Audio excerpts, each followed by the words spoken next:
Listen to the people. Listen to humanity. Listen to the parrot. Parrot TV. Parrot TV. Parrot TV. Parrot TV. Parrot TV.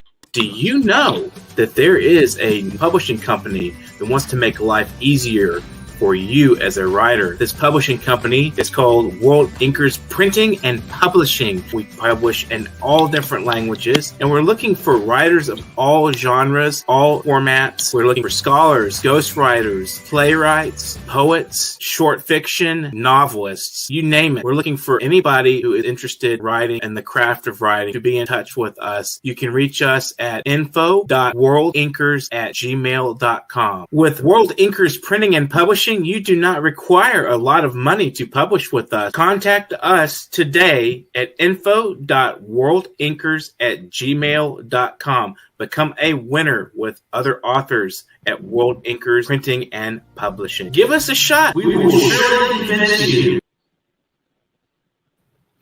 Hello, welcome to World Inkers Network. I'm Dustin Pickering, your noble and honest host. Today we have Uche Nwadinachi. He is a first prize ANA poetry from La Poetry Fest 2006. Second prize poetry Ken Saro-Wiwa winner USA 2010. Second runner-up National Poetry Slam winner Abuja 2012. First prize winner March of Poetry African Street Writer 2013, Spoken Word Poet of the Year Nigerian Writers Award 2016, Humanitarian Reporter of the Year 2018 for Peace and Conflict Resolution. Thanks for joining us on the show today. Uche, how are you today? I'm good, Dustin. Good to see you. I always watch you on my Facebook Live and enjoy your interesting conversation. So it's a good thing to actually meet you virtually now, live. Excellent. I'm glad you enjoyed the program, and it's good to have you. So tell us a little bit about slam poetry. What are some elements of slam that you wouldn't say find on the page, like page poetry? Slam poetry. For me, slam poetry is the life of page poetry. Mm-hmm. Page poetry is that process of your heart to the paper. It's the relationship of your blood with the paper. When it comes to slam, which is stage, it is the coming alive. It is the coming alive of the whole communication, the bond of yourself and the paper coming alive to be on stage, like a personified figure of what you have on paper. That is what slam. So what you see on slam is your whole expression, your whole thoughts, and the whole relationship with the paper. That's an interesting. It's like you're embodying the life of the poem through your performance. Is kind of what you're getting at? Yes, exactly. So how do you manage to communicate in that way? I know a lot of poets are just, simply write, their poems out. When did you start doing slam and performance, and why? My major slam performance was in 2006, precisely. I've been writing before then, but my slam poetry took stage in 2006. And this is it. As at then, I was actually bored of the whole school system, spending 6 years in school and rather than 4 years. And I thought, and all the while I put this poem on paper. So, and each time I look at it, I felt I have poured in my whole depression with the whole 6 years in the university. So it happened. I had an announcement that a particular poet was coming to my university, and there was going to be a slam show.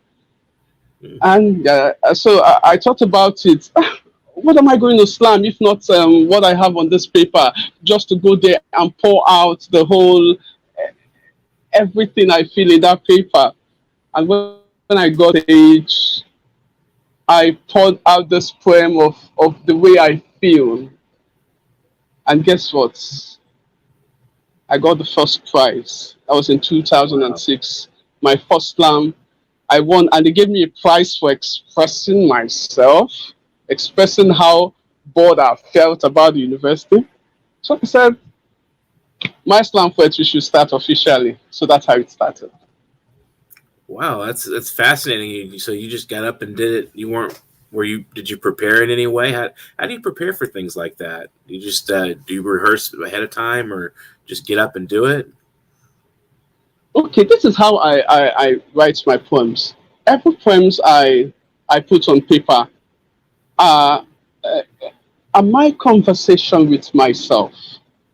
So if they are conversation with myself, there's tendency of me to talk to myself, to talk those poems to myself.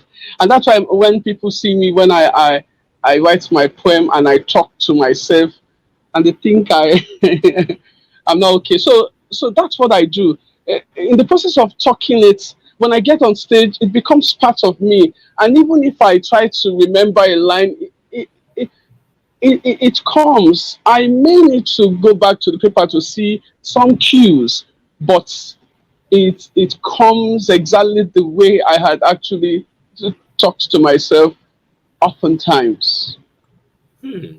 It's very natural then. It's so you don't have any sort of like, you don't sit down and decide what kind of motions you're going to go through or what sort of intonation you're going to use. You just get up and do it naturally like you're like you're speaking. Not really that. Before I get up to do it, I would have done it several times to myself. It's Okay. like expressing a my love, my love commitment to my woman. I would have told her several times, I love you beyond what the world can ever comprehend. Honey, I mean I love you more than the entire world coming together in a conference can think. I love you. So I say that oftentimes to myself. And don't forget that me doing this poem to myself is a kind of therapy to me. It's a Hmm. kind of reality to me. So even when I write them down and go through them, it comes with the same experience I use in writing and reciting it to myself. Because for me, they are like medicine. So every poem, they are connected to me. So even when I have to stand up and do them, my paper are like cues. So I don't need to letter them. So they're like cues for me. So Hmm. not really like I don't recite my poems. That's what I mean. Interesting. So, can you tell us a little? I'm sorry, my throat got kind of caught up there. Can you tell us a little bit about Ken Saro-Wiwa and why he's important and why they have a prize named after him? You said? Ken Saro-Wiwa, why is there a Yeah. prize named after him? What is the importance of him to Nigeria? Okay. There was a certain time when I wasn't in Lagos, so I heard about uh, a writing competition on for Ken Saro-Wiwa and Yogoni that was killed alongside with him by the junta government in our country then. Hmm. When I heard the news, I remember the particular time it happened and how much, how much Ken Saro-Wiwa fought for his community. In fact, for the country as a whole, because eventually the interest Ken Saro-Wiwa was fighting for in his community was for the general country. Each part of the country is facing one peculiar problem or the other. And when I heard about it, I felt this is a time to give my own share of the whole feeling of what the junta, the injustice that the junta government did to Ken Saro-Wiwa and the rest of the Ogoni activists. Hmm. So it was my own expression that Ken Saro-Wiwa that was killed today, the new generations are going to keep fighting and fighting for the same cause. Why? because he is fighting a just cause which even the current generation are suffering, are facing today. Absolutely. We have a lot of freedom fighters out there that need to be recognized. So what is the Nigerian poetry circle like? You know, is it is it lively? Are there a lot of great poets that you admire, you run across? The scene here is not may not be that entirely I wouldn't say it has actually gotten to that mainstream, but I can assure you that it's vibrant because there are pockets of slam events going on in one city, part of the city or the other, and you always see poets turning out. And when they turn out, there's something you notice. There's one common theme running in the poem that these young people are pouring out. It is the common experience in the country, and the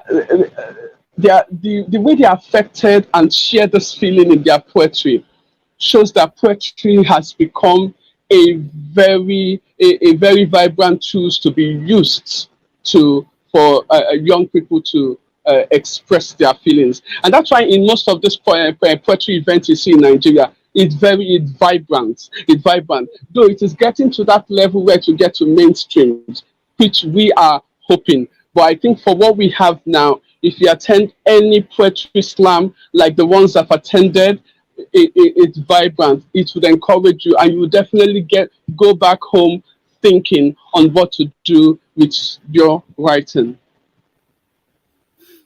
So what inspires you the most in writing? What is there anything in your life that happens, or you just sit down and write every day? I mean, how do you go about your writing process?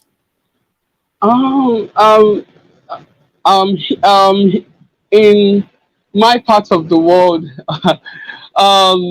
you don't just sit down and write poetry, but the situation around you see every day turns you into a poem, a continuous poem. The situation of power, which is terrible. The situation of the economic situation, which I want to believe many third world countries they share. The situation of insecurity. It turns you into a poem that you find yourself writing even when you don't want to write to, even when you are even when you're working, you're doing your 12 hours job, even when you're your decks, you find yourself writing that line. I had some poems that I had sometimes when I need to do some urgent work in my office, and I find myself turning the particular work into a poem, and eventually it gets more recognition than even the format. I'm a producer in a radio station. So what I do with feature, which is a particular kind of program format, is that I bring poetry into feature writing. Poetry in such a way that I, the writer, can bring in my emotion as related to the emotions that many people feel into my feature writing. And at the end of the day, I realize that people connect more into it. So you don't just sit down and write, but the situation forces you to keep writing and writing this poem. So you've also been a journalist. Do you find that there's anything in common that writing poetry and writing articles for for journalism? Is there anything in common that they share in the writing style? Yes, they do that. Journalism is about reporting both sides of the story. But there's one thing about reporting both sides of the story. There's a poetry about it, especially when this story is clearly when the same sides of the story are inevitably saying the same thing. The same thing. You take the side of the story, it's the same injustice. You take the side of the story, it's the same injustice. It's going around the same thing. At the end of the day, you find out that the poetry you are writing happens to be in the same corner with your reporting. And that's what I told my boss, that every side of the story is poetry. I can't disconnect myself because I'm a victim. I'm a victim of this situation. So how do I keep my poetry in my suitcase and write outside myself? I don't know. There's a big connection between poetry and journalism. That's interesting. I ask that sometimes, and I find that you get different responses. It's quite fascinating the way you mentioned that. Sorry, I had a call. Yeah, I think there's definitely some commonalities. I mean, and I love the way you kind of say you can't really separate yourself from poetry. You know, it's like it's inseparable from your being. I mean, it's something that's really powerful that just gets incorporated into your entire frame. I mean, it's amazing. So when did you start writing and why? Do you remember that? Or like, you know, was there something that happened, or was there a moment in your life where you thought, I need to just sit down and jot my thoughts out here? Okay, I started writing in my teenage days before I got into the university. I grew up in a ghetto area, one of the most popular slum in Africa. It is called Ajegule, and Ajegule tends to be blessed, in my own opinion, with lots of poetry. Poetry of the struggle of life, poetry of very local politics, poetry of economic contradictions. So I grew up to be a child, a teenage that was really sensitive about these situations.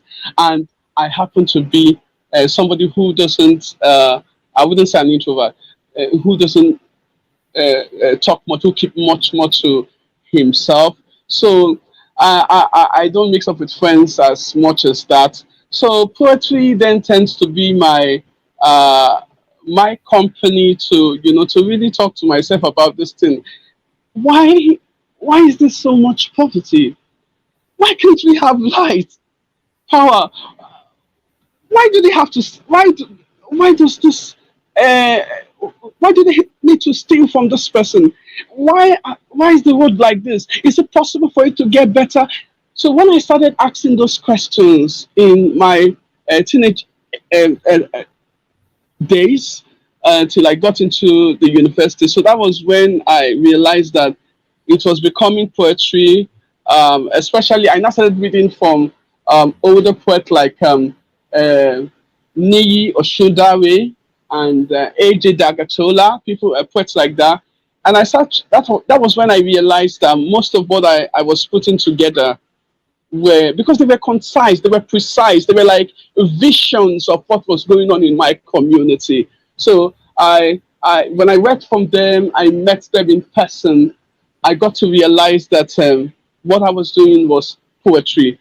And since then, I started working on my poetry for better format on the page of paper, to the point on where I groom them better for stage performance. Interesting. So do you have any favorite poets you enjoy reading the most? There's this poem I did, which is a satire to the government. But interesting things that people keep thinking it's one of my amazing love poem. Yes, it's an amazing love poem, but it's actually my satire, a satire to the government. So this poem is okay. Let me give you some ground information about this poem. I wrote this poem at a time when power even till now, we still have the situation. We hardly have, lights. We hardly have power. And I happen to date my girlfriend was first king. So because she was first king, anytime she comes, and as usual, I don't have power. Her skin, the color of her skin, fills my room with enough lights. Mm-hmm. And this is what I wrote. I have never seen the beauty of your smile in the face of any woman. Because anytime you open your mouth and smile, the sun refuses to fade for fear that your bright shining teeth may take over daylight. And whenever you blink your eyes is a mockery of the powers we never have. And no wonder my landlord doesn't bring me NEPA bills. Why? Because you are my inverter, my prepaid meter. You are my solar. Please come and replace the Minister of Power in my country. So that's just a short version of the poem. And another poem I did was a reflection of someone's experience in the prison during the time of the police. Okay, so, and it goes like this. I have seen the four walls coated with gory handprints of criminals and suspects, with a kind of inscripting awkwardness pleading for a public presentation. I stared at slogans and they were screaming, "We die innocent. I was here, and so what? Are you the president? Then go fire me now today. Save us." My head tears my eyes and the graffiti spalls ceaselessly. My head smolders as ravaging odor of rain and shooters me to worship at the walls of unending scars with my own crazed sweat. Hell itself. Hell itself. It is the black bowl split into a black hole, blood for the unborn convict, guilty of life only because we want him to survive. Raging flames at night, beaming red in flight, yellow coal for ice, police for the burning of our already hot hearts. Police pull of forth leaves of crimes. They catch and lock our lives in the blood and black hole of a cell. And so the world persists the right and cry of the dead, of those to be in prison today, to be in prison tomorrow. But remember, today, tomorrow no more. If I die today, I will die no more. So those are my favorite two poems. Excellent. We'll take a brief break and we'll be right back. Listen to Guns Away by K-Born. It's summertime. Guns away. It's cookout. Guns away. Guns It's away. block party. Guns away. It's kids Guns everywhere. away. I'ma Guns drop a away. message. You should put the guns away. Let the kids come and play. Learn to live in peace so you can see another day. You should put the guns away. Let the kids come and play. Learn to live in peace so you can see another day. Let them live their life like you live yours. And put the fighting, the shooting, the killing on pause. Red light, green light, 1, 2, 3. I'ma tell you how summer used to be. Remember Georgie, Porgy, pudding and pie. Back when he kissed Jenny and made her cry. Back then I had the Apollo 5 with the sissy pool, with the fern aside. I played marbles, my sister played jacks. Every time I lost, I wanted all my marbles back. A sore loser, I couldn't be that. So I changed my profession and I started to rap.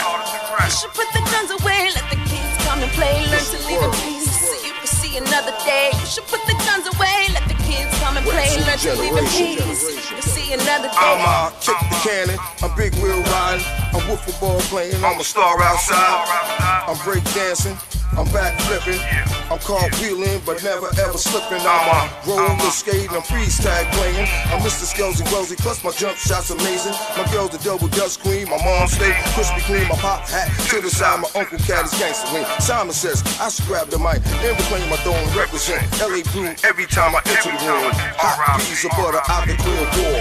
3 hours of playing Twister, now my whole body sore. My sister got the easy oven and we keep her baking. The show and tell time, plus the front row is taking. A party over here, it's a party over there. All the boys, all the girls, throw your hands in the air and You should put the guns away, let the kids come and play. Learn to live in peace so you can see another day. You should put the guns away, let the kids come and play. Learn to live in peace so you can see another day. You should put the guns away, the guns away.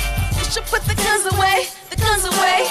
You should put the guns away, let the kids come and play. Learn to live in peace so you can see another day. I love playing dominoes and I play spades. My brother had the afro and I had the waist 360. By the way, just in case you want to question me, asking me my sneaker size. Son, you must be testing me. Girls are hula hooping, playing run, catching, kissing, blossom gigglers on the clothesline. They may end up missing. We be playing manhunt, jump up in the Johnny Pump, amazed by the OJs. We listen at the speaker thump. Papa was a Rolling Stone, so mama held it down at home. Never whine, never cry. Thought the ladies made a stone, the fastest on the block. Come catch me if you can. My 52 is insane. I taught you little man, I got 100 on my math test. Mom's baking me a cake, no chills for the whole week. Mom's giving me a break, I'm heading to McDonald's. I order me a fries and shake, we need to bring it back. That's all that I can say. Guns away, guns away, guns away. Let the kids live.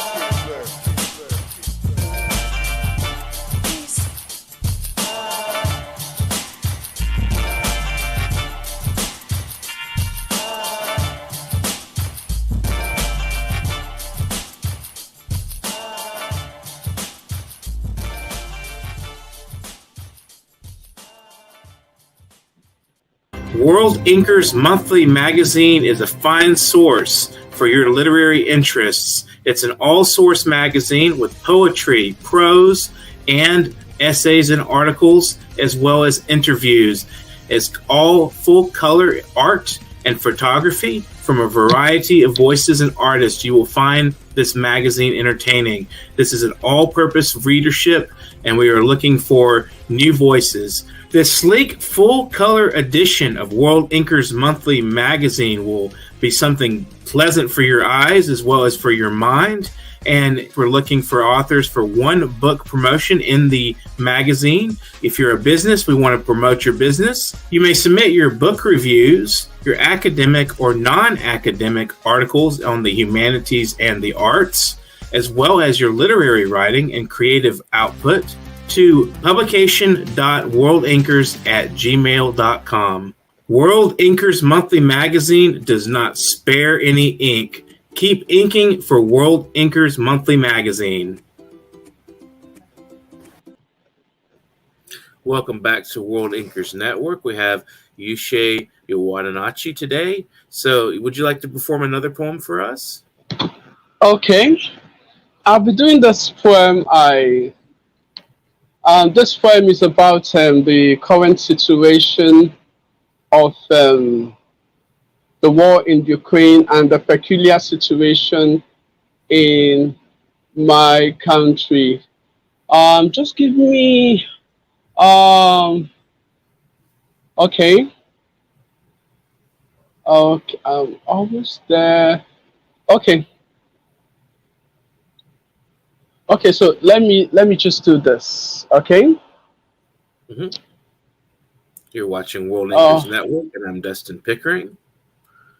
You guys are watching, and thanks for watching. Thanks to our viewers today. Wonderful group of guys watching us. Yeah, okay. All you guys are watching. Thank you. Go ahead. Okay, so.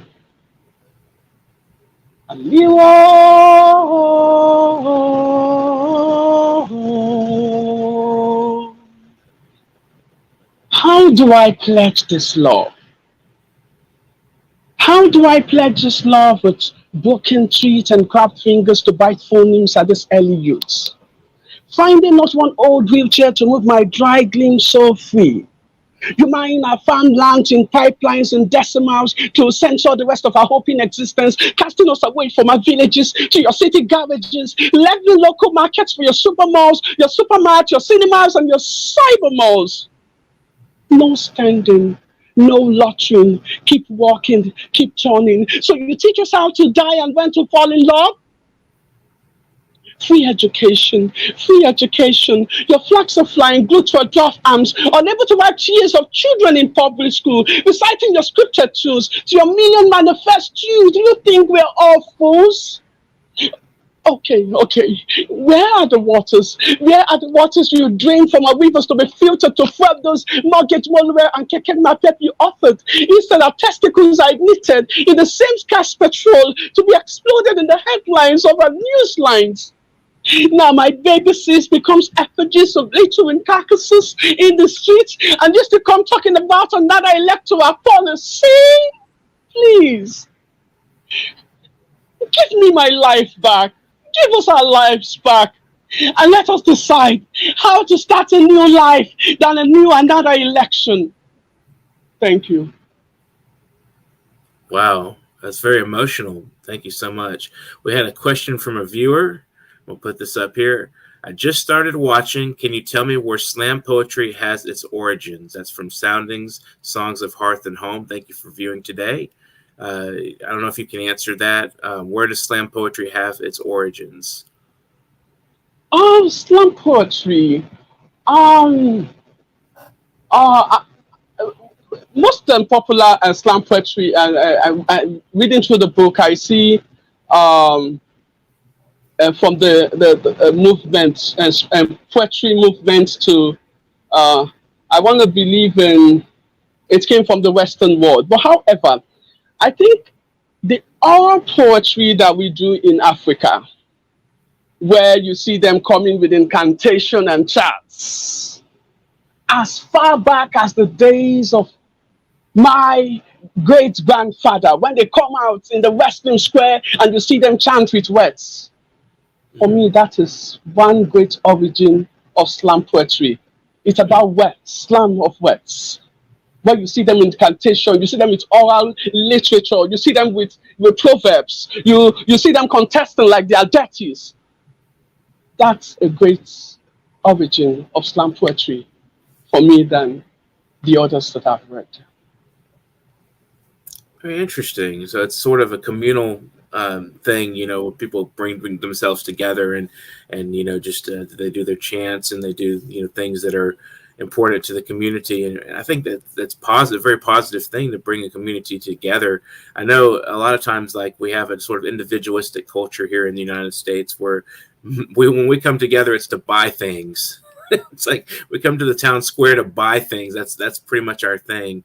You know, we don't have much real, you know, when we have concerts and stuff like that. But I feel like a lot of times we could benefit from a sort of communal feeling that's lost a lot of times, and at least in, you know, from the perspective that I'm coming from. Like, there's nowhere I can just sit down and play guitar and have people stand around and listen to me and enjoy the music, or just do a performance or anything like that. I mean, it's like, you know, the cops will get called and they'll be taken away. I mean, it's like, it's pretty hard to have that communal feeling when you have so many people that are against it, you know, that feel like they just want to be left alone in their houses and they don't want to bother with people, you know. And that's sort of the thing in the United States. I think we're very individualistic, and I feel like we could benefit from a communal feeling here and there, you know. So that's very interesting. Thank you for the question. Soundings, Songs of Hearth and Home. That's a YouTube channel if anybody wants to check that out. So, you know, when did you know, you talk about the origins of slam, you know, how does it develop over time, and from, you know, from the communal, you know, aspect you described to the more like performance style? Do you know when that started or how that started? This is what I could remember about that origin. I used to know this guy in my church. Whenever he comes to church, he makes this chant. Awa sonny nuibo sonny. This is in one of the languages in Nigeria. You see him make this chant, and it was fascinating. And he was doing it in the form of a gospel. And I called him one day and I said, please, how did you learn this chant poetry? Because we normally come for fellowship in the church, and I listened to him. Because I called him, I said, how do you do this? He said his grandmother taught him. Who is your grandmother? He said, and I told me the grandmother was the great chanter in their village then. that when they Mhm. come together, the grandmother would do this to entertain. When the kings come together, the grandmother would do this first of all to greet their past heroes, to greet leaders in the community, and to greet great people who are making extraordinary feats in the community. And he learned from that. And he now uses it in the gospel, not this time around for the traditional gods. And over time, this became a craft. This became a skill that people get to relate, and that's how most of my performance are that rapid chant style, because it tends to pour out the emotion more, Mhm. and connect you to your inner self. So that's how I can remember that such source. And when I asked other people, they said that connection, that particular source is very strong. And that's why you find in many parts of our society, you find most of them using that elevated style of performance, which you find in those local village chanters. Interesting. So, what would you like to say to our viewers in conclusion of the program? Is there any advice you'd like to give to fellow writers? For me, I think the first thing I need to say to the Incas, who are always here, to follow up in interesting guest list and information being put out every day, is, I think one of the first thing is to be very close to your innermost person feelings, because the problem of the world is that there has been this gap, there has been this dislocation between what they feel and their inner person. So because of this dislocation, there's a lot of cover up, there's a lot of things to, so connect to your inner self. And when you connect to your inner self, find your paper. When you find your paper, point exactly how it is before you talk about correct formats. Mhm. So when you pour it on paper, pour it exactly how it is. Then later you can think of how to edit it. But the most important thing, be very close to your emotion. Don't kill that humanity. Don't let anything, any situation come in between. Keep getting closer to it. It is the shortest cut to being a very good writer. Every other thing comes afterwards. It's excellent advice. And not to forget, please, before today, I've been a fan of this platform. I've always been there, and I really admire what Incas Network is doing to writers. Giving them a voice, letting people know about what literature and the world, the connection, telling Mhm. them a lot strong information that they need to know while trying to write on paper or perform on any stage. So I want to encourage you to keep staying here, staying tuned to this channel. Thank you. Thank you so much for that. Would you like to give any shout outs or thank yous to families, supporters, friends? I I Encourage wa- you. okay. I want to say to those great mind, one or two people, DK Chukwumerije, AJ Dakatola, Olulu, one or two, several different people putting effort to make sure that the poetry, and Kenny K, not forgotten, making effort to put poetry, the spoken word, on stage, to make it remain on stage. It's not easy. This is not an issue of having finance there. It's not entertainment. It's a lot of learning. I want to say the effort you are putting in is majorly to humanity. I want you to continue putting this. It's getting out there. It's going to get out there, and it will continue to get out there. So I want to encourage you.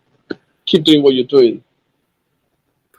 Well, thanks for joining us on the program today, Uche. It's really been pleasant talking with you. And if you know anybody that would like to be a guest, just let them know, get in touch with me. And I want to remind our viewers, you can subscribe, like, share, and comment during the program. So you guys out there watching today, you're free to talk to us through our platforms. And if you would like to donate, we would love to hear from you from PayPal through paypal.me/nyparrot. As you see there, our support is right there, paypal.me/nyparrot. If you'd like to be a guest on the program, we'd love to hear from you also at literarycorner@newyorkparrot.com. You can get in touch with me, Dustin Pickering, and send a bio, a headshot, and a couple of sample works. You know, it doesn't matter what you're writing or what your artistic output is. We'd love to talk with you. If you're a painter, if you're writing memoirs, if you're writing biographies, if you're writing academic writing, if you're doing any kind of writing you're doing, we'd love to talk with you. So be in touch with us. We want to get some extra people in here. We've done a lot of poetry, but we'd also like to hear from people who are writing prose, academic style, artists, painters, musicians, anybody that's doing artistic work and creative work. We are here for your creative mind. So please be in touch with me, Dustin Pickering, at literarycorner@newyorkparrot.com. And remember, today is a great day to sit down and write. It's a nice calm day here, at least in Houston, Texas, where I'm at. So it's a wonderful place for you to start reading and start writing. And thanks for joining us today, Uche. And World Inkers Network is proud to sponsor a magazine, a monthly magazine. We're going to get our magazine out for the March edition, special women's dedication to socioeconomic and cultural status of women and the importance of women in the world. So keep a lookout for that. It's coming out soon. And if you haven't started writing today, get to writing. Thank you, World Inkers Network. Strolling. As I go outdoors, nature beckons to take a stroll in the yard, the garden, then through the mind. Stepping into the world of nature fills the voids of empty spaces left by loneliness, turmoil, stress, grief, and sadness as the tears slowly roll down. There are times when taking a walk into and through nature paths opens the mind. The outdoors, filled with the wonderland of beauty, immediately gives joy and happiness and takes the mind into a relaxing zone. A